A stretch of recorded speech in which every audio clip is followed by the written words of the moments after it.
Physical refining செய்யப்பட்ட SKM Poorna rice brand oil. இது வந்து டம்ளர்ல கொடுக்கறதும் அது மறுபடியும் கேட்கறதும் அவங்க வருவதும் அவங்களுக்கு நிறைய பணிகள். அது பதில் ஒவ்வொரு சீட்ல ஒரு பெட் பாட்டில்ஸ் மாதிரி கண்ணாடி பாட்டில்ல வாட்டர் வச்சுட்டா அவங்க அவங்களுக்கு தேவைக்கு எடுத்துட்டு கொடுத்துடலாம். ஸோ இது பிறந்த நாள்ல வந்து முதலமைச்சருக்கு ஒரு கோரிக்கை வைக்கிறேன். அந்நியார் அவர் ஒரு நல்ல கருத்தை இங்கே சொல்லியிருக்கிறாரு. அந்த கருத்து ஏற்புடையது அல்ல என்பதை நான் தெரிவித்துள்ளேன். என்ற கோபம் வந்தால் தண்ணி பள்ளி கொண்டிருக்க வாய்ப்பு இருக்கிறது. நம்முடைய மாண்புமிகு முன்னாள் முதலமைச்சர் அண்ணன் ஓபிஎஸ் அவர்கள் நிறைவேற்றி அதை எரிவதற்கான தண்ணி பாட்டில் எறிவதற்கான வாய்ப்பு இருக்குதுன்னு சொன்னார்கள். ஒருவேளை அவருடைய தனிப்பட்ட அனுபவத்தின் காரணமாக அதை அவர்கள் இங்கே குறிப்பிடுறாரா என்பதை நான் அறிய விரும்புகிறேன்.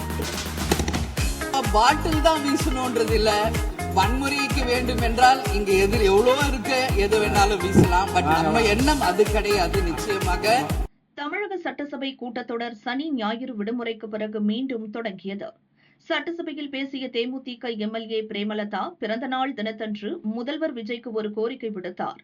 சட்டசபையில் எம்எல்ஏக்களுக்கு டம்ளரில் தண்ணீர் கொடுக்கின்றனர், அதற்கு பதிலாக கண்ணாடி பாட்டில்களில் தண்ணீர் வைத்துவிடலாம் என்பது எனது கருத்து என்றார். அப்பொழுது எழுந்த முன்னாள் முதல்வர் ஓ பன்னீர்செல்வம் பிரேமலதா வைத்த கருத்து ஏற்புடையதல்ல. ஏனென்றால் கோபம் வந்தால் தண்ணீர் பாட்டில்களை வீசி எறிய வாய்ப்புள்ளது. எனவே அப்படி தர வேண்டாம் என்றார். இதனால் அவையில் சிரிப்பலை ஏற்பட்டது. உடனே தண்ணீர் பாட்டிலை கொண்டுதான் வீச வேண்டும் என்றில்லை, டம்ளரையும் வீசலாம் என்றார் பிரேமலதா. பன்னீர்செல்வம் கூறியது அவருடைய தனிப்பட்ட அனுபவமா என்று அறிய விரும்புகிறேன் என திமுக எம்எல்ஏ தங்கம் தென்னரசு கூறினார். இதனால் அவையில் மீண்டும் சிரிப்பலை ஏற்பட்டது. முதல்வர் விஜய் குலுங்கி சிரித்தார். இது மாதிரி கொடுக்கிறது வந்து ஒன்லி கிளீன்லினஸ் ஒண்ணு.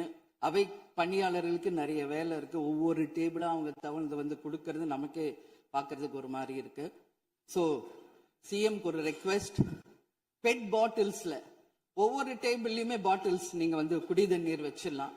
குடிச்சிட்டு அவங்கவுங்க இடத்துல அவங்கவுங்க வச்சிட போறாங்க. இதனால கவர்மெண்ட்டுக்கு எக்ஸ்ட்ரா செலவும் ஒன்றும் வரப்போறது இல்லை. அவங்கவுங்க இடத்துல வச்சிடலாம் அப்படின்ற என் கருத்தை நான் சொல்றேன். ஏன்னா இது வந்து டம்ளர்ல கொடுக்கறதும் அது மறுபடியும் கேட்கறதும் அவங்க வருவதும் அவங்களுக்கு நிறைய பணிகள். அது பதில் ஒவ்வொரு சீட்ல ஒரு பெட் பாட்டில்ஸ் மாதிரி கண்ணாடி பாட்டில்ல வாட்டர் வச்சுட்டா அவங்க அவங்களுக்கு தேவைக்கு எடுத்துட்டு கொடுத்துடலாம். ஸோ இது பிறந்த நாள்ல வந்து முதலமைச்சருக்கு ஒரு கோரிக்கை வைக்கிறேன்.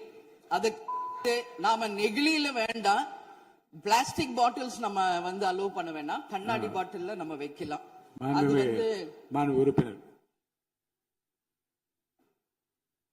மாண்புமிகு பேரவைத் தலைவர் அவர்களே, அந்நியார் அவர் ஒரு நல்ல கருத்தை இங்கே சொல்லியிருக்கிறார்கள். அந்த கருத்து ஏற்புடையது அல்ல என்பதை நான் தெரிவித்துக் கொள்ள கடமைப்பட்டிருக்கிறேன். என்ற கோபம் வந்தால் தண்ணி பள்ளி கொண்டிருக்க வாய்ப்பு இருக்கிறது.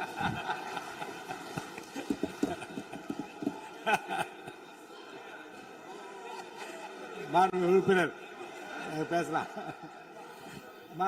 இப்போ தண்ணி பாட்டில் தான் வீசணும்னு கிடையாது, டம்ளர்ல கூட வீசி அடிக்கலாம். உறுப்பினர் ஒரு நிமிஷம்.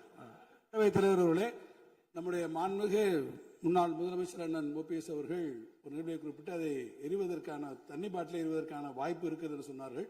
ஒருவேளை அவருடைய தனிப்பட்ட அனுபவத்தின் காரணமாக அதை அவர்கள் இங்கே குறிப்பிடுறாரா என்பதை நான் அறிய விரும்புகிறேன். மாண்புமிகு உறுப்பினர்.